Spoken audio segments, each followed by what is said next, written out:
So I wanted to make this video about what I classify as the second pandemic that we were going through behind COVID. It was brought up to me, I thought about it a few months ago when our governor was doing one of his daily updates about COVID-19 and the effect that it was having on our economy. And so one of the reporters had asked him, what do you think this is going to do about to the economy and people's livelihoods? Which he had responded with, "It doesn't matter because um, the ultimate downfall for COVID is death. Like that's what's going to happen, and death is the ultimate thing." And so he's not wrong. I mean, nobody's wrong about that. Obviously, I'm never going to argue that that's not right. COVID 19 is extremely deadly. We've seen that. It needs to be taken care of in a specific way. But what I feel is the problem is that both the government and the media is still ignoring the second big killer here, which is mental disorders, emotional disorders like anxiety, suicidal tendencies, suicidal thoughts. It just feels to me that we are still not putting any sort of value. It is getting better, but we're still not putting the value of mental health as to be the same as physical health. Yes, physical health is important, but they also know now that mental health can affect your physical health as well. So what I'm getting at basically is I'm going to try and link my sources here in the video, but I'm not that great at editing. So if not, I will just post them down in the comments. The description, the description of the video. But looking right at the CDC website right now, and just this year since COVID-19 started, suicidal ideations and mental health issues have increased by 40% in America alone. 40%, which is a lot. That's a lot. I'm not going to sit here and dole out all the numbers for it because that's going to be kind of boring. But I'm just giving an overall view of this is exactly what's happening. So in 2018, there was an estimated 1.4 million suicide attempts, not deaths, but attempts in the United States. In 2018, 48,000 Americans died of, actually almost 48,500 Americans died from suicide.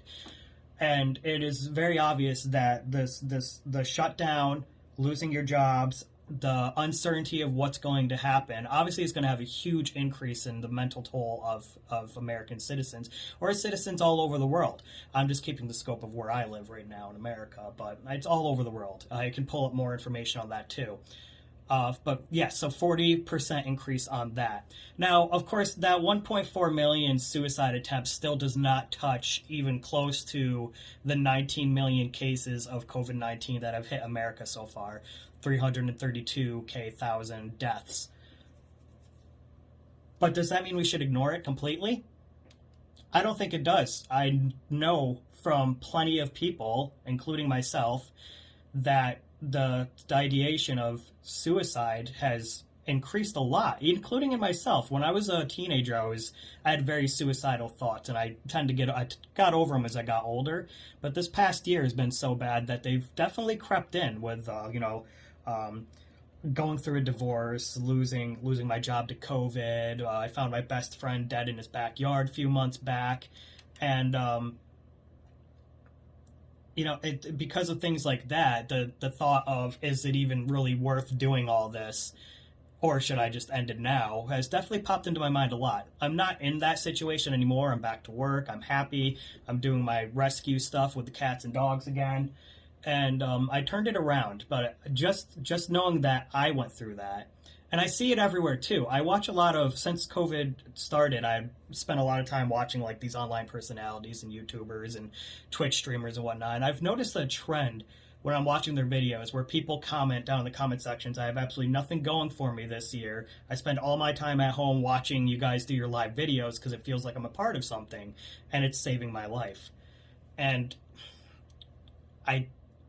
that's not bullshit, I don't think. I think a lot of people are really using these and trying to hold on to any sort of social situation, even through a live stream or Zoom meetings or anything like that, to try and hold on to their, I don't know what the word is that I'm looking for, but to try and just, feel like that they're a part of something, really. Um,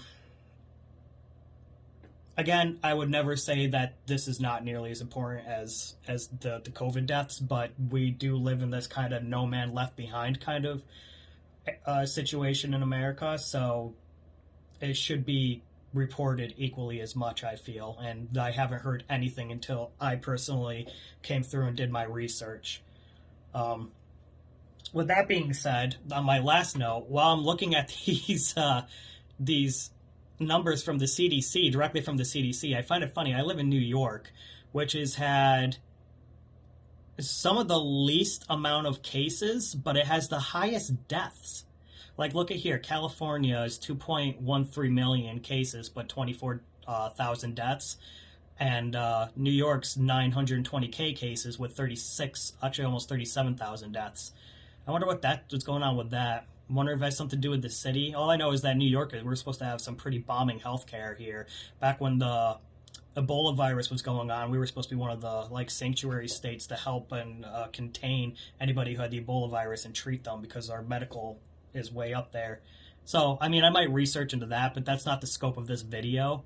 I just wanted to bring light to what I call the second pandemic. Thank you. Have a good day.